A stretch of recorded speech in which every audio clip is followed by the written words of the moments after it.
Okay, everybody. I have something really cool to tell you about. If you haven't heard yet about Anchor, it's the easiest way to make a podcast. Let me explain here. It's free. There are creation tools that allow you to record and edit your podcast right from your phone or computer. Anchor will distribute your podcast for you so it can be heard on Spotify, Apple Podcasts, Stitcher, and more. You can make money from your podcast with no minimum listenership. It's everything you need to make a podcast in one single place. Now, the way that you can do this is you got to download the free Anchor app or go to anchor.fm, and then you can get started. It's really fun. We just switched over recently here at All2ReelToo, and I'm enjoying it so far. So be sure to check it out and let us know what you think.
Okay, everybody, welcome to the latest episode of All2ReelToo. My name is Michael E. Cullen II, and with me via social distancing on Facebook Messenger is my best friend, my hetero life mate, my brother from another mother. What is your name, sir? Matthew Homelander Haas. Homelander Haas, okay. Yeah. Like on The Boys. Yeah. So you think you're like an Aryan-looking asshole superhero?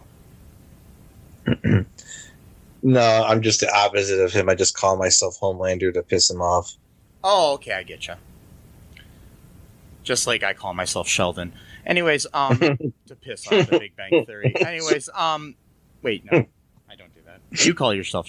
Anyways, so today's episode we have character actor Troy Evans, who has been in a lot of things. Currently, he's on the TV show Bosch on Amazon Prime.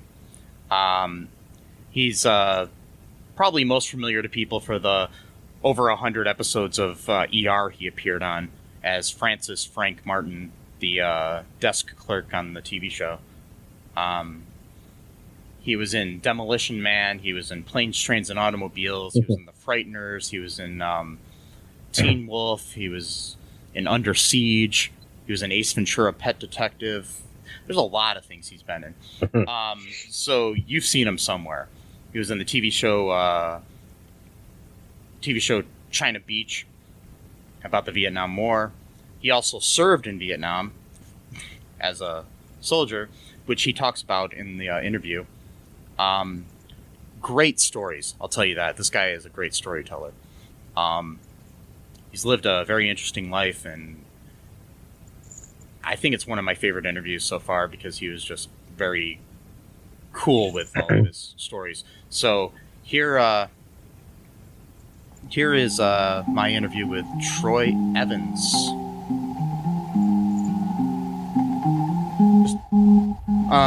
How are things going with all the craziness in the world for you today? Everything okay? Well, yeah, I'm one of those people who's pretty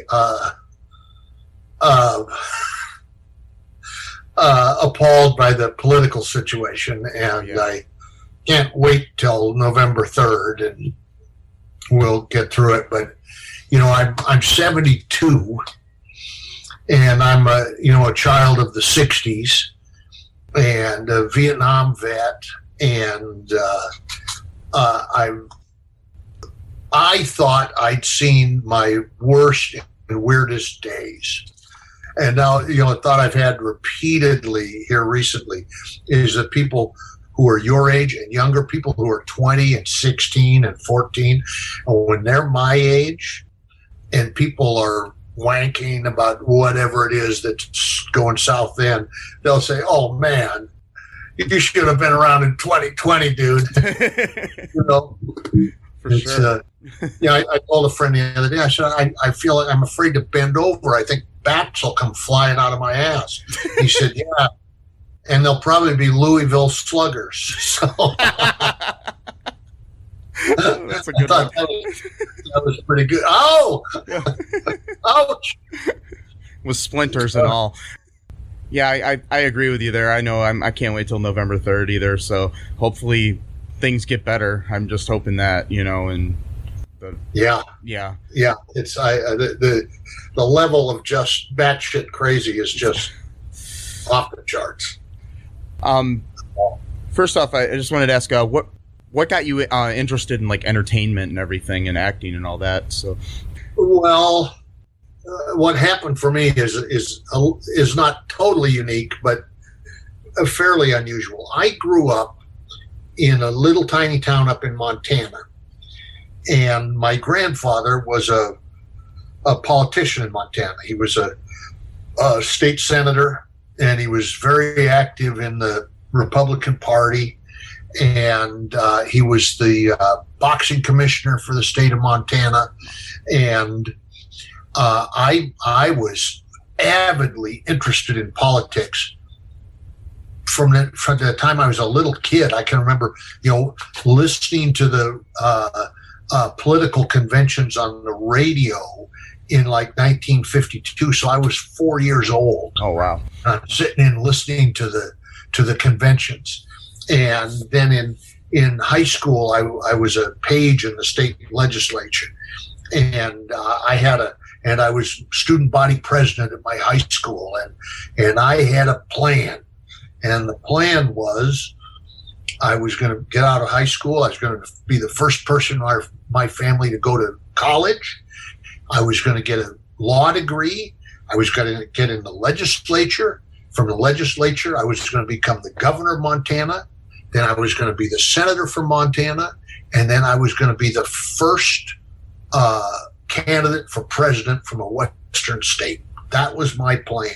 And I was public about it, and people trusted me. I have my high school annual, lots of people saying, remember me when you're president, So then I started college in 1966, and I was, and to tell you how much things have changed, I had a 1950 Chevy, and I got in it with my suitcase full of clothes to head down to Missoula to go to college. And my folks gave me $100. Wow. To go to college. But I had a rock and roll band, Gangrene. And we were playing gigs and that. And you could do that in those days. I mean, I could have worked in a restaurant or something. My thing was rock and roll. But you could actually work your way through college in those days without running up a gigantic debt. Yeah. But when you're taking the rock and roll route, sometimes that means that 8 o'clock in the morning class, you're not actually getting over there, or the 11 o'clock in the morning class, or the 2 o'clock in the afternoon class. That's still kind of pushing it. And the upshot of that was, in those days, if you didn't maintain a 2-point, which is a low bar, a 2-point is staying awake in class, you got drafted. And that's what happened to me. I took a gap year in Southeast Asia. I ended up in the 25th Infantry Division, 68, 69. And when I came home, I was a different guy. And I didn't know it. I can remember thinking this, and it's so bizarre when you think about it. I thought that I was exactly the same, but somehow magically in that 2 years I was in the Army, that everybody else in Montana turned into assholes. And instead of going back to school, I opened a rock and roll bar. I had a rock and roll bar up in northwest Montana called the Powder Keg, ironically. And turns out that's not a good profession for an alcoholic. Oh, wow. And I was a streper's alcoholic. Man, I started getting arrested on a fairly regular basis, and somebody would get out of line in the bar, and instead of putting them out of the bar, I'd just kick the holy living shit out of them and throw them out in the alley. And I'd get hauled over to the justice of the peace, and I'd get a stern warning and a $65 fine, and then this guy was obnoxious. He grabbed this woman's ass, and the woman objected, and then the husband got in it, and the perpetrator slapped the husband, and I went over to the bar and really messed that guy up. Broke his legs, both his legs. Dislocated his shoulder, skull fracture, brain concussion. Middle of January, hauled him up, threw him out in the street in front of the bar. But that gentleman happened to be an attorney. And when you pull that shit with an attorney, you don't get the stern warning and the $65 fine. No. And there were a lot of other. I mean, I was really out of control. I ended up with a 46-year sentence, Montana State Prison. 46 years, hard labor, for aggravated assault, which is essentially an attempted murder. And there's it's like a 4-hour story. But in the interim, I had, not because I thought I needed help, but as a legal ploy, I committed myself to the Veterans Hospital down in Sheridan, Wyoming, in the alcohol ward. And at the time, my attorney asked me, he said, well, Troy, he said, are you an alcoholic? I said, no, I'm not an alcoholic. But the beauty of it is, since I drink like a fifth and a half a day, I think I can make them think I am. And I was actually able to convince them. So then I came back and I got a plea bargain. I plead guilty to it, and I'd get a 6-year suspended sentence. But you remember I mentioned my grandfather had been a politician in Montana? Yeah. Well, he had run 3 times against a guy named W.W. Leslie, and he'd beaten him all 3 times. And W.W. Leslie was my judge. Oh, wow. And I have my grandfather's name. So I came in that Monday morning, and I met with the prosecuting attorney just before we went in court, and we made the plea deal. And I went in and entered the plea. And instead of the 6 years suspended, the judge gave me 40 years hard labor. And I turned to my attorney and said, what the hell am I going to do? And my attorney, who was court-appointed attorney, all my money was gone by this point, he said, oh, I don't know, Troy. He said, I have to move my office this afternoon. Best of luck to you, son. Shook my hand out the door. They've got me in the handcuffs. They're taking me out. The prosecutor is pleading with the judge, trying to explain to him, no, this isn't, he's supposed to be getting suspended. And the judge said, well, he was this a bad boy, and he had a gun. He said, no, Your Honor, there's no gun involved in this. He said, well, what was he supposed to get? He said, 6 years suspended. He said, well, bring him back. So they brought me back, and he says, I'm revising the sentence.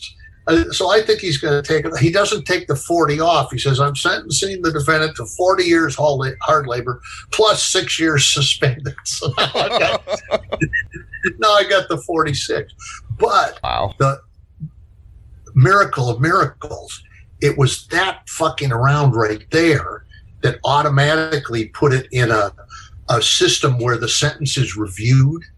So I went down to Montana State Prison. I was down there about 2 years, about the same length of time I was in Vietnam, and which at the time seemed like the worst. I thought it was the end of my life, But in retrospect, if he hadn't done that, no way in hell I would have sobered up.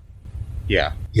No way in hell, and I would either be dead or in prison for sure now if he put me out on probation. But in that 2 years was enough for me to go, no, I will, and none of that one day at a time stuff. This is, if I get to where I have to have a drink, I'll just stick the gun in my mouth and be done with it, because that's a lot quicker way to kill yourself. But now, while I'm sitting in the prison and I'm trying to figure out if I get out, what I'm going to do, I realize I can't own a bar anymore. Convicted felon. Yeah. Can't go to law school. Can't be a teacher. Can't be a police officer. Can't go back in the service. What the hell am I going to do? And one day I went, I'll bet nobody ever asks an actor if he has a felony conviction. And I sent in what they call a kite, which is when you send a message in the prison system. There's a little box you put the kites in, ask for a copy of Hamlet. And I have that. I still have that with the warden's stamp in the front. Inmate Evans has permission to keep in his cell Hamlet. I was sitting there in my little cell, and that prison was built in the 1860s. I mean, it was a dungeon. I'm sitting in that little cement room going, to be or not to be. So then got out 2 years later. The Sentencing Commission, and they looked at everything, and they decided to cut me loose. And then I went down to Bozeman for that Montana State University in their theater program. And I don't know how many actors you've talked to. A lot of that. Yeah. I within about 3 months down there, I had made the startling discovery that I was probably the greatest living actor in the English-speaking world. But I'm pretty fucking good at this shit. Well, by that time I'm like 26 years old or something, and I'm a war veteran, and I'm a ex-convict, and all the guys that I'm reading against are like 18-year-old high school kids. Of course I'm going to get the good parts. So and then that following spring I went to California on spring break to see an old girlfriend in Berkeley. And while I was there, I auditioned for a summer theater. I saw posters around the campus at Berkeley and went and auditioned. And I wasn't trying to get a job, because that was at a place called Pacific Conservatory of Performing Arts, which was actually at a junior college, John Hancock Junior College in Santa Maria, California. And they had what it turns out was a very prestigious summer theater program. Now, I was at Montana State University. I was not going to spend my summer at a junior college, but I thought it would be a good opportunity for me to go in and try my pieces. So I went in, I did my 2 audition pieces, and it turns out the guy was a guy named Donovan Marley. I'm still friends with him. He's a marvelous human being, and he was like one of the 3 most important people in the theater in the state of California, unbeknownst to me. Oh, wow. And I did the two pieces, and he said, "Oh, very interesting." He said, "What's your song?" And I said, "Well, I don't sing." And he said, "Oh, it's okay. It doesn't have to be a prepared song. Just a little happy birthday or anything, just so I can get an idea of your timbre." And I said, "Maybe you didn't hear me, pal. I said I don't sing." And I look over, and the accompanist, the guy I also know well these many years later, Bruce Seavey, is looking at me like I'm Lex Luthor. It's like, holy shit, where did this animal go? But got back to Montana. He sent me an offer for the summer, $600. To come do their summer theater. And the big stroke of luck was I knew a guy from Montana who was teaching at the college in Salinas, California. And so rather than just turn it down, I called this guy up and said, this guy Donovan Marley wants me to come down there. And he said, "Troy, if Donovan Marley offered you a job, you have to take that job." Wow. So I went down, and I didn't like it. And it's one of those things, I don't know if you've ever been on It was like a 3-day drive driving from Bozeman down to Santa Maria, and every mile I drove, I got a little crustier, thinking, "Oh, he's got his buddies down there, and I'm going to be, doing little tiny parts. These kids down there in the junior college will have the big parts on." And here's just one. I mean, this is one tiny example, but do you know the show I'm on now, Bosch? The show on Amazon? Yeah. The executive producer of that show is Eric Overmeyer, who is a top-tier television writer and producer. Mm-hmm. And I met him that summer, 1976, at PCPA in Santa Maria, California. Now, what's this, 44 years later, I'm working for him on television in Los Angeles. Wow. And, I did 129 episodes of ER. I knew John Wells because his first wife was an actress at Pacific Conservatory of Performing Arts, and I met him through her. And that's just two examples. There's a million of them. Yeah. Of basically my wife, Heather Ann McClarty, was a prop builder at PCP. I met her that pretty much my whole life came out of that one nasty audition where Donovan overlooked my obnoxious behavior and hired me anyway. So that's a long answer to a little question. Well, that's a good story. Thanks. I'm just glad you didn't end up in prison the rest of your life, so you were able to, share your love for acting that you figured out through Hamlet and everything. It's just, I don't know, that was a good story. Anyways, sorry, didn't expect that for some reason, but hardly anybody else has that story. that is the most unique story I've heard yet on the show, at least. Hi, folks. This is Michael E. Cullen II from the podcast that you're listening to right now, along with manager Matthew Haas. You got promoted? Yes. Damn it. Okay, anyways, folks, do you like the show Superstore? I don't know. I asked the folks and nobody's answering me. Because they're not here. Oh, but we love damn it. Yeah, we love it, though. Okay, folks, if you like it as much as we do, you're really going to like the Superstory podcast, which is a podcast where Matthew and I go episode by episode and give our little opinions and thoughts on it. Sometimes we have guests, sometimes we don't. Just depends on how we're feeling. Yeah. And, so if you like this podcast and like our little crazy banter, then you should definitely check this out. Or I might get sad. And when I get sad, it gets pretty sad. Yeah, so I can't deal with him when he's sad. Yeah, no one can really. So, yeah.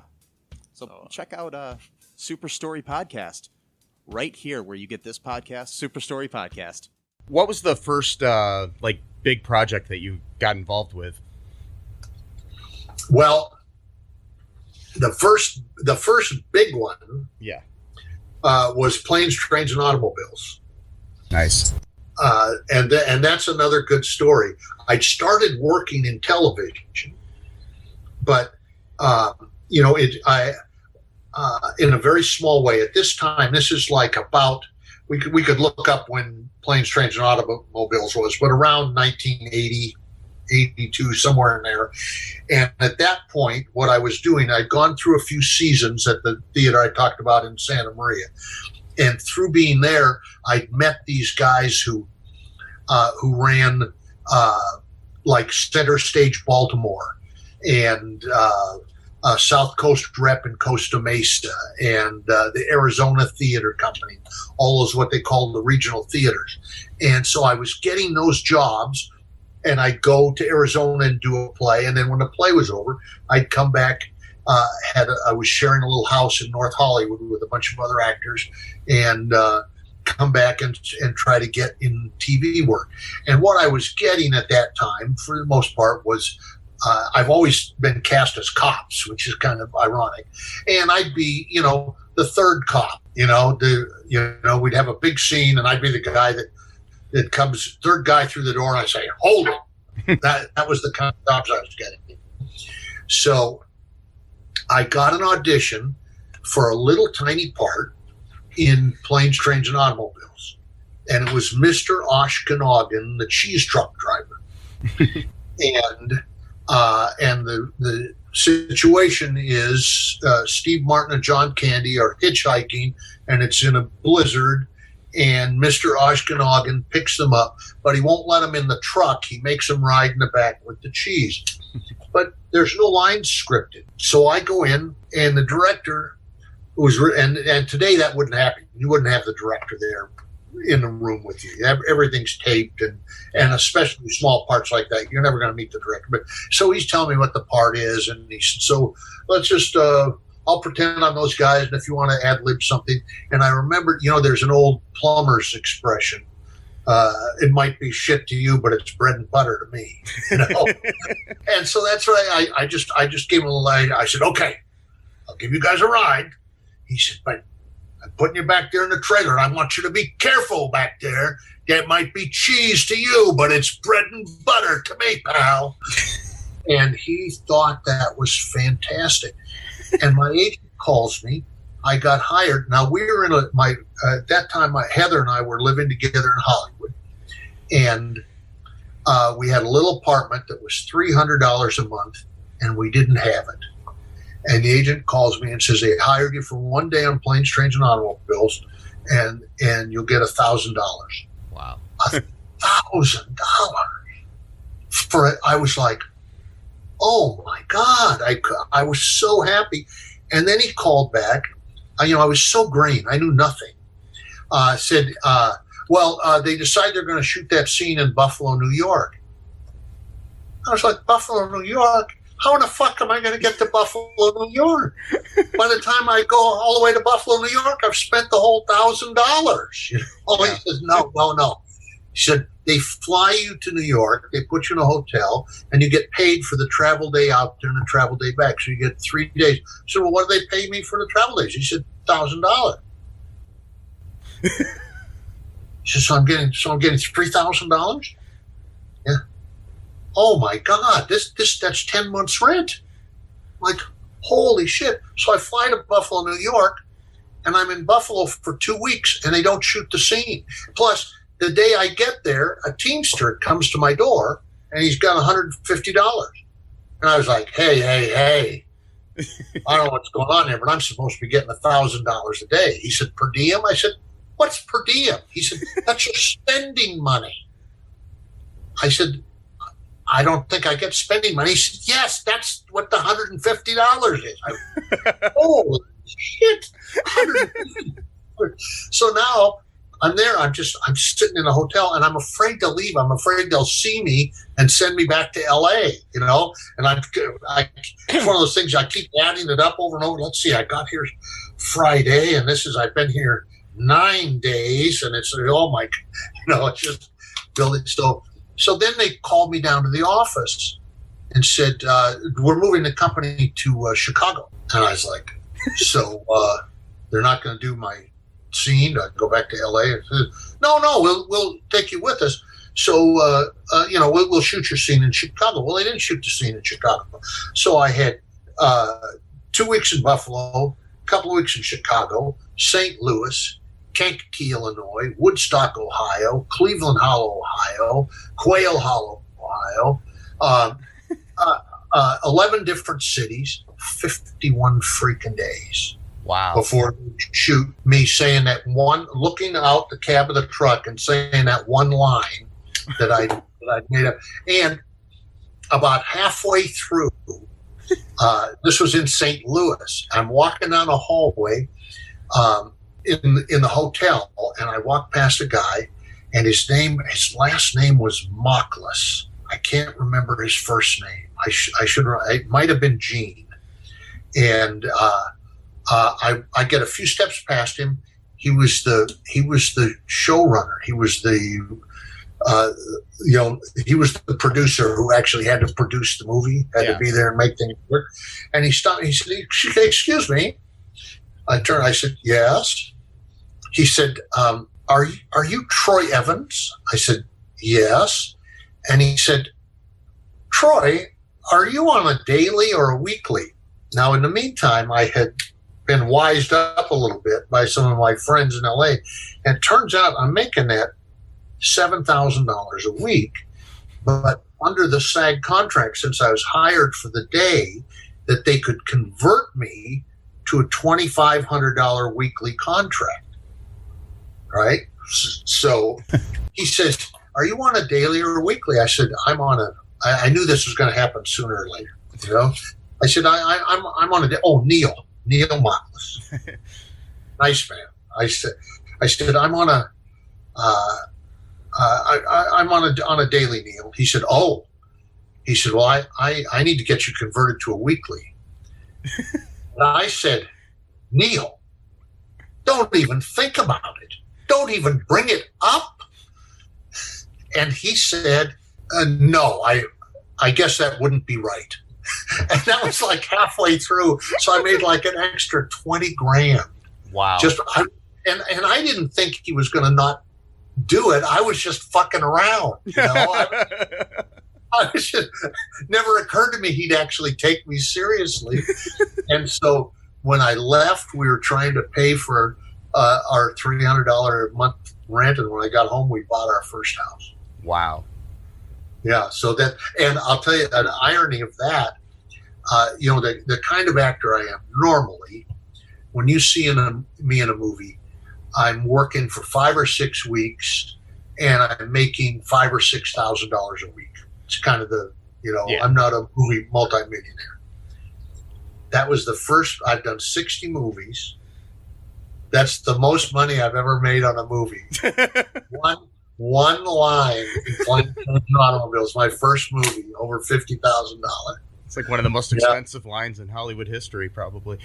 Yeah. I just, and 9 times out of 10, if you see the movie, I'm not in it because it's awfully easy to, especially on TV. I'm almost always cut out. Oh wow, yeah. But I still get a residual check. I still make now in 2020. I'll probably make $500 this year in residuals on that because they always play that at the holidays. They always play it at Thanksgiving. And it tends to go, the amounts go down and down and down. But still, that was a very good job. Yeah, I watch that movie every year. I know that because it's my tradition. No matter where I am on Thanksgiving, I watch that every year.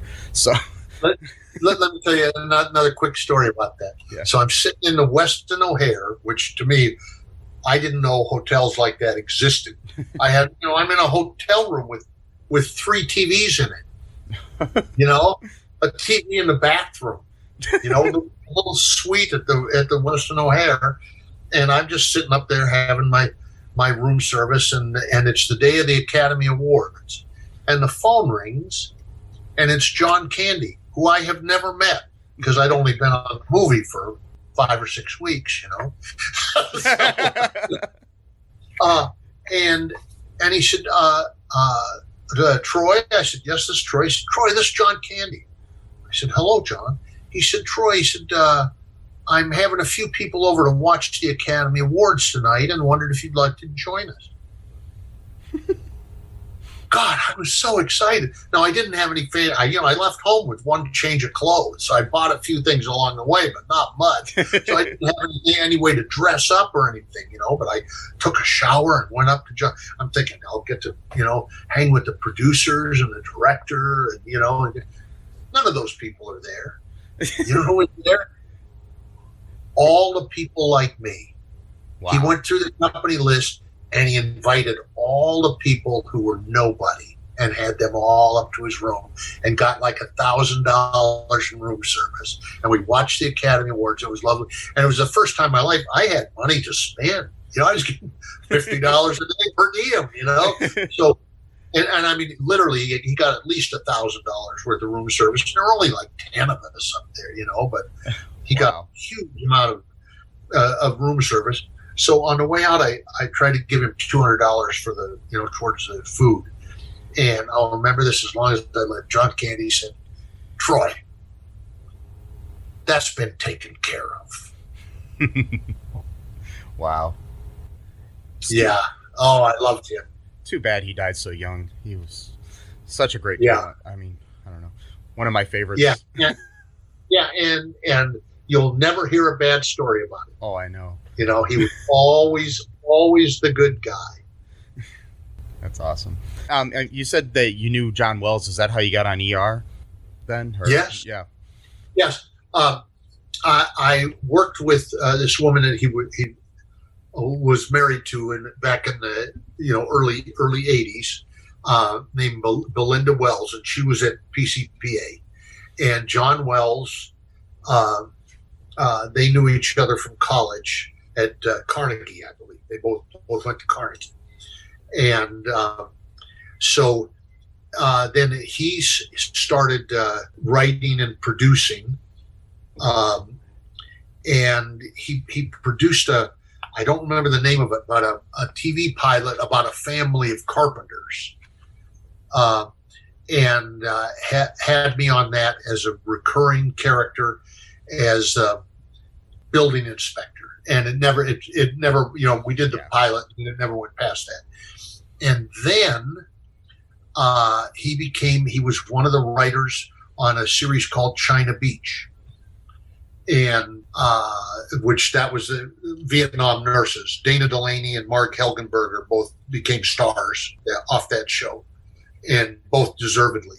And I love both of them very much. And so here's another, there's different ways to look at careers. And I have actors, and I respect this, actors who just, if the part isn't good and the money isn't good, they won't do it. And they've been that way and they fight and scratch. And sometimes that works, for Powers Booth, for instance, he never did a small part. No. Ever.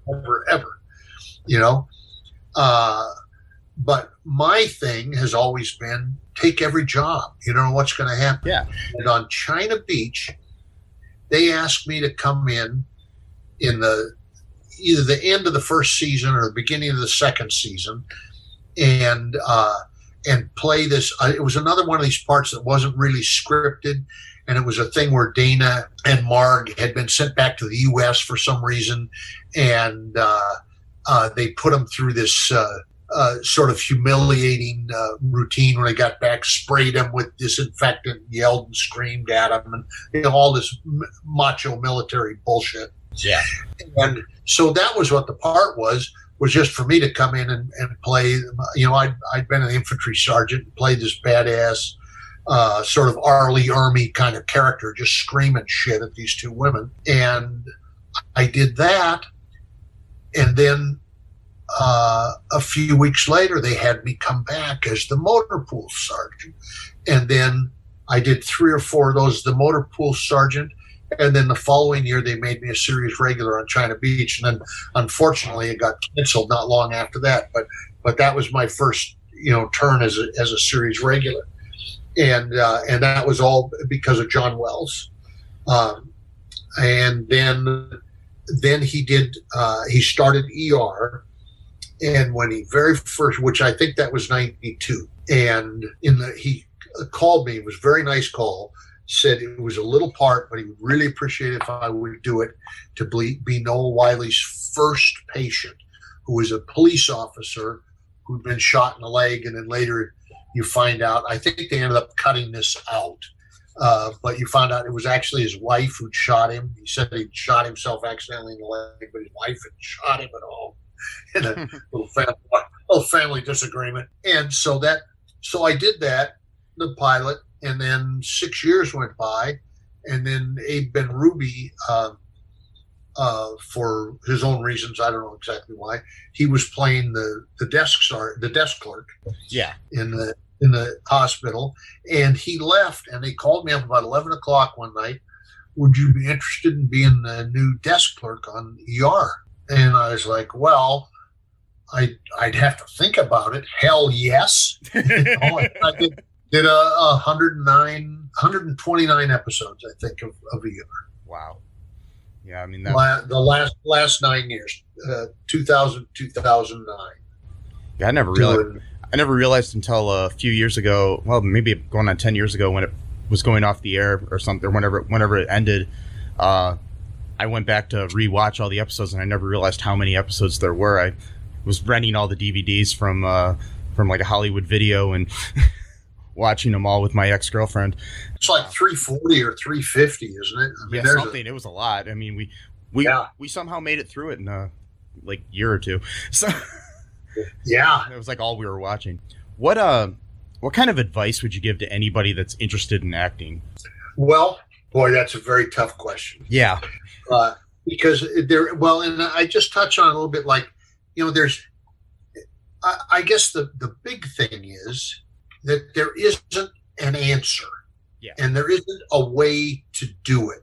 And for instance, the thing that I just talked about the way that I've done, which is and I've done lots of parts that lots of actors would turn down. Yeah. And people say, how do you pick your parts? If they'll hire me to do a part, that's the part I pick. Mm-hmm. And more often than not, that works out pretty well. That may lead to something else down the road. Now, it may have kept me from moving up the ladder and becoming a more substantial character actor, one of the guys who's really up there in the club. But on the other hand, I'm pretty happy with the stuff I've gotten to do. Yeah. And so, but you have to make those choices yourself and I totally understand why people would say, well, I'm not going to do that stuff if I don't feel like doing it. Mm-hmm. Good for you. But the other thing is, there are all these theories of acting. I'm sure you're aware of the method. Yeah. And there's God knows how many interpretations of what the method is. The great John Barrymore line. Somebody said, are you a method actor? He said, there are a lot of methods. Mine happens to be a bottle of bourbon and a monstrous talent. and then you've got Harrison Ford, who I have infinite respect for. And what Harrison Ford says is, I belong to the let's pretend school of acting. Let's pretend that I'm the president of the United States in a hijacked airplane. And you do that. So I guess what I'm trying to get to in my kind of winding kind of way is, particularly if you get to it like in LA or New York, where there are tens of thousands of people trying to be actors, there are all kinds of people also selling the solution and all kinds of acting classes you can get in and I tell people, do all that stuff. Anything you have time for, you have the money for. If it's too much money, don't do it, because that shit doesn't cost money. It costs some money to have a little space and go in. But if somebody is trying to rack you for big sums of money for acting classes, go somewhere else. There are people who do it for nearly free. And the most important thing is to not adapt the idea that whoever you're giving this $50 to for this class this month has the answer. He might have some stuff that interests you that you can incorporate into your personal style. But that's, find your own method and stick with it and do it. And as we know, in my case, from the stories I've already told you, it's the people that you meet along the way. It's the, it sounds like corruption. It's not. It's the same in every business. Oh yeah. The people you know. If I hadn't met John Wells, now I would have done something, but I wouldn't have done ER. I wouldn't have done China Beach. Yeah. And then who knows how many other opportunities would have been missed because those productions raised my profile and so I guess the simplest answer is, if you want to be an actor, you just have to keep at it, and it's not easy. Yeah. Because in LA, I don't know what the figure is, but there's at least 10,000 actors available for every part. So of course it's going to be hard, and that's another thing. Assuming that there's a young actor listening to this, you may get disappointed.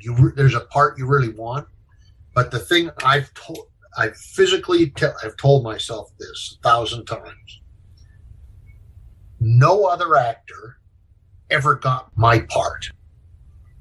I don't care how good I was in that audition. If Dick Reilly got it, it's Dick Reilly's part. Yeah. No, so forget that and go on to the next thing. I mean, I think it's basically, you know, there's nobody. You just weren't right for that role, and that doesn't mean you're a bad actor. It just wasn't what the person was looking for. You know. Yeah. Now. Yeah. Here, I'll tell you. You ever watch Buffy the Vampire Slayer? Oh yeah. Yeah.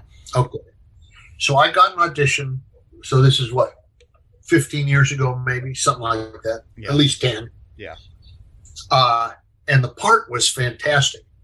It was a 800-pound, 6,000-year-old lizard man, and the lizard man was a wizard and evil and very angry because someone had put a curse on him 6,000 years ago and turned him into this giant lizard. So he had to have these people follow him around, and because lizards have to be wet or they die, you know. So he had to have all these minions who sprayed water on him, and this fantastic speech, Shakespearean rant about, because he'd been plotting the end of the world for thousands of years over this horrible thing that was done to him. He was going to destroy the whole world. So I go to the audition, and I get there a little early, and I sit down, and the casting director comes in, and she was so nice. And she said, "Oh, Troy, you know, I've tried to get you in here so many times, and you were always doing something else. And then this part came, and I'm so excited that you can be here. I'm so, that's nice to hear." And she goes in, and then the director comes by. The director stops, and going in the room and says, "Troy," and he was a guy that I worked for on Life Goes On. He said, "Oh, I'm so happy to see you here." And they go in. And then these three producers come by, and they said, "You know, you may not know us, but we produce." And they've been on something. They've been producers on something else I worked on, and they were so happy to see me. And then they go in the room, and they're in the room about half an hour. And meanwhile, the waiting room is filling up because they schedule these, you know, like every 10 minutes an audition or something. You know, and there's more and more and more actors, and they're not seeing anybody. And finally, they come out and call me and say, "Troy, can you come in?" So I go in. They said, "Sorry to keep you waiting. You know, we got in here and we started telling Troy Evans stories. I already had a Troy Evans story, and we were just laughing." So then I told a few Troy Evans stories, and then we do the audition piece. And I'd worked on it, and I can do rage. You know, and have you ever ridden one of those things or seen them in a movie? Those carnival rides where it's like a giant barrel, and you stand against the side of the barrel, and it spins around. Then they remove the floor, and the centrifugal force just holding it. That's what the audition was like. As I'm doing the audition, it was like all those people in the room were blown back against the wall, and it was a triumph. I smoked it. And finished it, hugs all around. Everybody's so happy, and I leave. Well, I never think I have the part. Because and I don't think that I don't have the part. But it's just there's so many variables that I never go home. I never punish myself with that. You know, well, I got this one, because that way madness lies. You know, but in this case, I couldn't conceive that I didn't have this part. And another thing I don't do, I don't call up the agent and say, "Hey, you know, I auditioned for that." Whatever it was, you know, that LA Law, and we haven't heard from him. Can you call up, find out? Because all that's going to happen, they're going to call up, and the casting director is going to say, "No, we didn't hire him. He came in, he stunk up the room." You know, why? Why would I want to initiate that exchange? You know, I already know I didn't, but in this case, I was so sure that I had it based on all those interactions that I called the agent. Now I'm thinking, well, maybe they pushed the episode back for a week or something, and that's why they haven't called. I said, you know, I went in on that Buffy. Can you call and see what's going on? And the agent calls me back a few minutes later. I said, "Troy," he said, they loved you.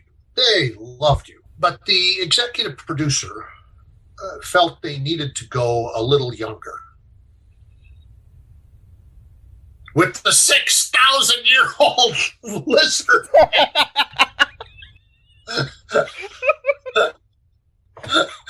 They needed a 3,000-year-old. Yeah. I'm just a little too long in the tooth for the 6,000-year-old guy. Yeah. If we were doing a 7,000-year-old lizard man, you'd be perfect. Oh, That's so, funny. but you can't beat yourself up. No, because it's what they it's eventually that person's part. Yeah. Yeah, and the director and the casting director, they have an image in their head, and you go in, you do your best to make what you're doing be their image, but sometimes sometimes you do, sometimes you don't. Yeah, I mean, I've directed a couple features myself, like low budget ones, but we went through 3 different people for the lead in one of my movies. It just didn't work out with 2 people, and then the person that ended up getting it turned out to be what we were looking for the whole time, basically. So, you never know. Right. Yeah. Hey, folks, this is Michael E. Cullen II from the podcast that you're listening to right now, along with Matthew Haas. We just wanted to tell you about our great podcast called Super. It's called All2Real. And on that show, what do we do, Matt? We watch biopics, and then we talk about whether or not the movie matched up with the real story or not. So it was a lot more exciting than that, though. Yeah, so we analyze the real story and the real story. Get it? Real. Yeah, they're spelled differently, folks. You can guess which one I said which way. Uh-huh. Anyways, so sometimes we have a guest, sometimes we don't. But we talk about great movies like Shattered Glass and The Social Network and Futile and Stupid Gesture, among others. Those are some of the ones that we've covered so far, and we're going to cover a lot more. So please subscribe on Stitcher, Apple Podcasts, Google Podcasts, wherever you find your great, fun podcasts. And be sure to share it with your friends. Do it. And make sure you're not afraid to get all too real. Bye-bye. How are things going on Bosch? Are you back to filming, or? We're back to filming. We started about a week ago. They are, of course, it's very difficult with the COVID procedures. Yeah. But they're really bending over backwards to make it safer. But in my case, I had the virus in March. Oh, wow. Yeah. Holy shit. 72-year-old fat guy had it and lived to tell, man. I'm glad for that. Yeah. Was it pretty bad? It was pretty bad, but this is where I was really lucky. I was one of those people, and you probably know if you've read about it at all, that the symptoms vary a lot. Yeah. And in my case, I had a bad temperature only one day. I was very sick for 2 weeks, but only one day did my temperature go over 100, and then it went back down into the high 90s. And I never had it in my lungs, and I never had the cough. And now this, I'm not giving you this as like a scientific fact. Yeah. But it's anecdotal observation by doctors that it turns out in January I had a physical and I was vitamin D deficient, which happens to a lot of old guys. You don't get enough sunlight, and when you are in the sun, you're wearing sunblock, and you don't get the vitamin D you need. He said you have to take a vitamin D pill. So I started doing that in January, and it turns out they're noticing. Now this hasn't been proven in a test, so I'm not saying that, but doctors are noticing that a lot of people who have the experience I had of getting sick but not getting their lungs filled, not getting pneumonia, not getting the terrible cough, are people who are on vitamin D. Wow. So I tell everybody, I'm not saying it will keep you from getting it, but it's something you can do that costs nothing. There's no danger to you from taking a vitamin D supplement. It's not expensive. And I take Why one not? myself. I work a third shift job, so I have to. I've been taking vitamin D for years just because of that. So I guess that's a good thing.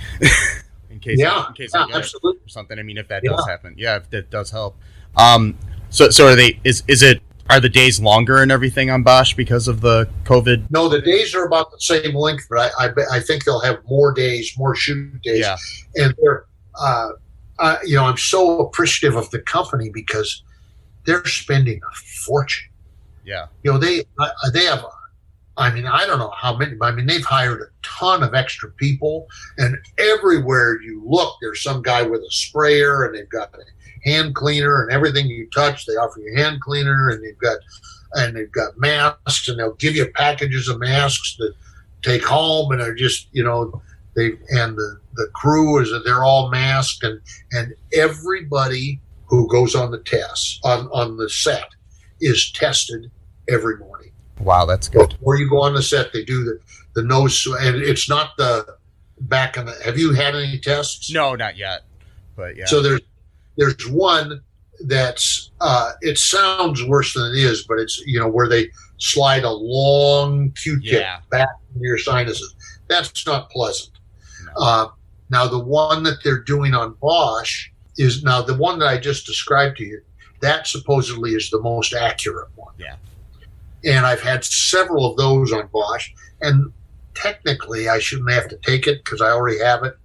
I've had it, and I have the antibodies, but everybody has to do it. Yeah. So, okay, fine. Better to do that, yeah.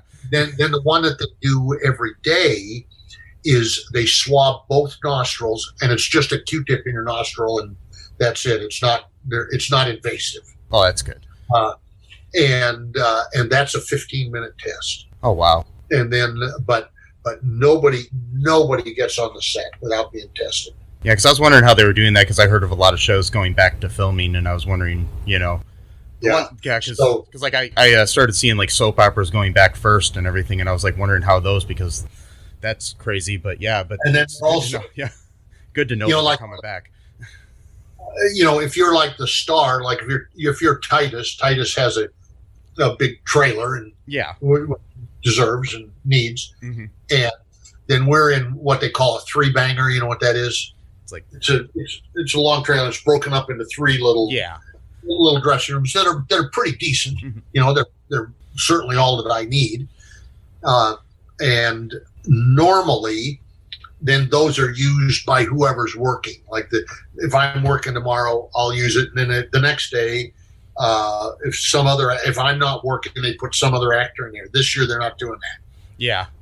So they're spending. So they have to have more space, more trailers, more. Everything's more. But I have, and normally I only work a day or 2 per episode. So they're paying for a trailer to be there. For out of the average week, it's there 6 days unused for the one day that I'm there. Oh, wow. So. Yeah. Well, they got to do what they got to do, unfortunately. It's hopefully this all gets figured out someday soon, and that the government will start to believe that it actually is real. But yeah. And I'll tell you, this is just a little personal thing that aggravates me a little bit when I hear these people denying it. That I have a 65-year-old brother who lives in New Orleans, and he and his girlfriend got sick, and they came and got her and took her to the hospital where she died. Oh, wow. And he died alone in that apartment. Oh, and he didn't get his ID with him, and he laid in a John Doe freezer for 4 months before we could even find him. Oh, my God. You don't think of that happening in the United States of America in 2020. That's so sad. He's a good guy. Yeah, sorry to hear that. And it's just, it's pretty horrifying. Yeah, because I've had a few friends that their dads have passed away from it, and it's sad. Where are you located? I'm in Ohio, Toledo, Ohio. Yeah. Yeah. Yeah, there's our governor was doing good, and then he changed things and opened up too soon on certain things, I think. So, I don't know, Mike DeWine. Yeah. So it's just hard to say. I mean, he was one of the best at first, and now I just don't know what he's doing. I think he's kowtowing to the deniers of stuff and certain things. So because there's a lot of places I think that are open that shouldn't be open. Yeah. Or at least, and there's anything you're going to open. There's like, you know, what we're doing on Bosch. It's very onerous. It's just a pain in the ass. You know, we're wearing masks in between takes, and then you know they say rolling, and you have to take your mask off. And it's funny because it's happened. You know, I've just worked a little bit, but it's happened several times that you'll be just starting the scene, and you'll have to say, Greg, are you going to take your mask off? You know they're going to get into the editing room, and there's going to be some guy in there in the scene with a mask on. I have a short film I was working on right before the pandemic that I want to finish, and I think I'm going to write the masks into the scenes I need to film just to get it finished. Yeah, absolutely. Yeah, because but yeah, it's crazy. Is there anything you wanted to share with anybody before we wrap things up? I don't want to take much more of your time here. Oh no, but it certainly has been pleasant chatting with you. And I just I appreciate you taking the time, being interested in a funky old actor, man. Oh, definitely. Yeah, have to have you on again because I love your stories. They're great. Oh well, I do stories, so. So yeah. Reach out. I'd be happy to do another one. You're very pleasant to talk to, and you know it may be that when you air it, I don't know how much feedback you get, but it may be that you'll get something from some people that will suggest some questions we could entertain. Yeah, I'll have people send them some questions about you or the entertainment industry in general and stuff. Okay. Yeah. Hey, thanks. Yeah. You're an excellent interviewer. I had a great time. I wish you the best. Yeah. And remember, flush the turd November 3rd. Yes. Thank you. Right. Stay healthy. Thanks. Okay, that was my interview there with Troy Evans. I hope to have him back on the show again sometime soon. He was a great storyteller, as I said before. What's on your mind today, Matt, before we close things up here? Not much. Just you know, usual stuff. Just just hang in there. Try to, at least. That's what I'm trying to do. You know, just be nice to people. All the basic stuff, really. You know, stuff that, you know, we learned as children. Just kind of try to be more patient with people. I'm really kind of talking to myself, actually. Yeah. Well, something the other day when I was at the doctor's, I was talking to a nurse there, and it made me realize that when we were kids, you remember cooties? Like how you would have cooties? Mm-hmm, yeah. And so you wouldn't touch the girls or you wouldn't touch the boys or whatever because they had cooties or whatever. Yeah. So that sort of thing. You know, defending yourself from COVID is very similar. So I think we learned this shit when we were kids, people. Let's just pretend. Right. Let's just pretend everybody has cooties, and there is no shot for the cooties yet. There is no cootie shot. Right. That's all we got to do. Just pretend that, okay? Just pretend you're back in, you know, first grade or whatever, and you know. Yeah. If they can understand it, why can't we? Right. And why can't we be friends? We can't be friends because we're not allowed to get 6 feet away from each other. Exactly. God damn it. And that cooties is not, you know, a satanic conspiracy, you know, or the Obamas or, you know, Jewish billionaires or whatever that, you know. Bill Gates or George Soros or the Rothschilds or some lizard people from the planet Xenop or something. You know, I'm just saying. Get your facts right, Mike. It's from the Draco star system. Come on. Oh shit. Yeah. Where's Xenop? And the moon is their kind of their spacecraft power / you know, Death Star. Come on, if you're gonna make fun of the conspiracy theories, you gotta get, you know, right.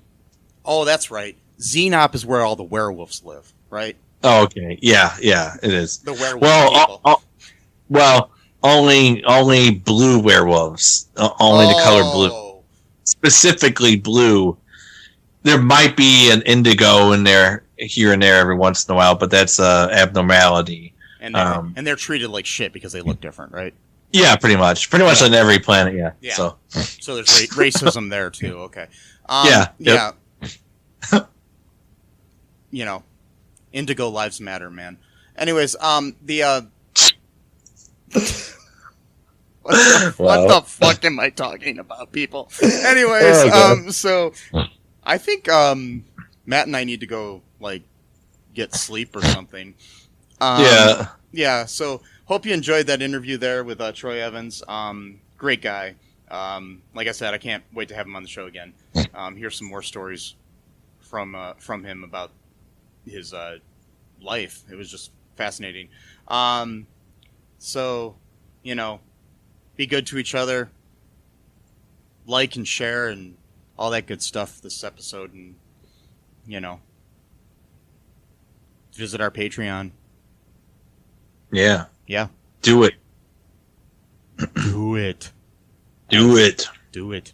Shia LaBeouf would say. Anyways, bye-bye. Bye.